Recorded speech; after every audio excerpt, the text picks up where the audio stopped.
खवातीन को रिजर्वेशन दिया गया तो कौन उठकर कहा कि इस रिजर्वेशन में भारत की 50% से ज्यादा आबादी बैकवर्ड क्लास पर मुश्तमिल है।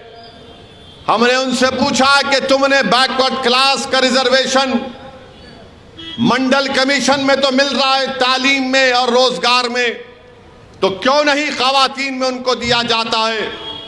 हमने सवाल किया कि जब तुम खवातीन के रिजर्वेशन की बात कर रहे हो तो बताओ 17 या 18 पार्लियामेंट के इलेक्शन अब तक हुए, सिर्फ 20 या 22 मुस्लिम खवातीन जीत कर एमपी बनी, तो क्यों नहीं तुम मुस्लिम खवातीन का रिजर्वेशन देते? हम खवातीन की तुम जब बात कर रहे तो ओबीसी खवातीन की, मुस्लिम खवातीन को भी शामिल करो। मोदी बैठे हुए हैं, अमित शाह, तमाम पूरी पार्टियां मिलकर उस बिल की तायीद किए। 2 लोग आखिर वक्त तक उसकी जो मुखालिफत कर रहे थे तो वो मंजलिस इत्तेहादुल मुस्लिमीन के थे। क्यों कर रहे थे?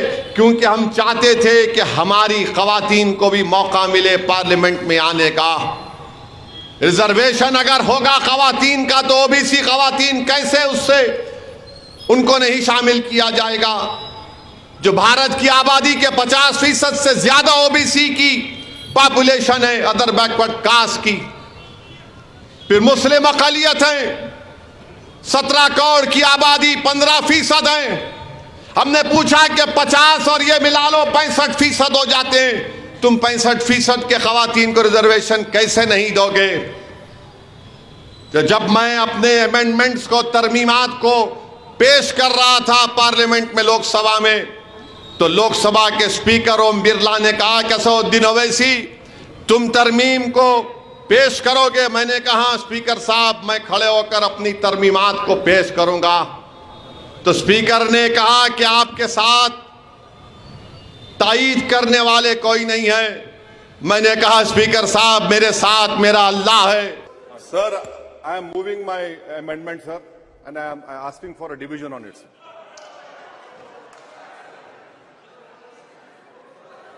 आपके पक्ष में कोई नहीं है। अल्लाह, मैं अल्लाह के लिए कर रहा हूं क्योंकि इंसाफ की तालीम हमको दी जाती है और यही बात दुनिया ने देखी। और बाद में कई ओबीसी ऑर्गेनाइजेशन के जिम्मेदारों ने मुझसे राब्ता पैदा किया और कहा कि असदुद्दीन ओवैसी अगर पूरी पार्लियामेंट में कोई बैकवर्ड क्लास के खवातीन की रिजर्वेशन की बात किया तो आप और इम्तियाज जलील ने किया, हम आपका शुक्रिया अदा करते हैं।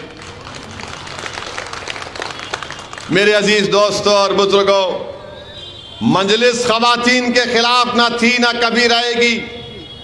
हम भी खवातीन को उनका हक दिलाना चाहते हैं। ये आज बीजेपी आरएसएस वाले कहते हैं कि मजलिस मुस्लिम खवातीन को सामने नहीं लाना चाहती। अरे दीवानों, हमारे पास हमारी बहनें, हमारी बेटियां अराकीन बल्दियां हैं। बल्कि 2004 में सिकंदराबाद से भी मजलिस ने एक उम्मीदवार को खड़ा किया था। अल्लाह उनकी मग़फ़िरत करे, आज उस दुनिया में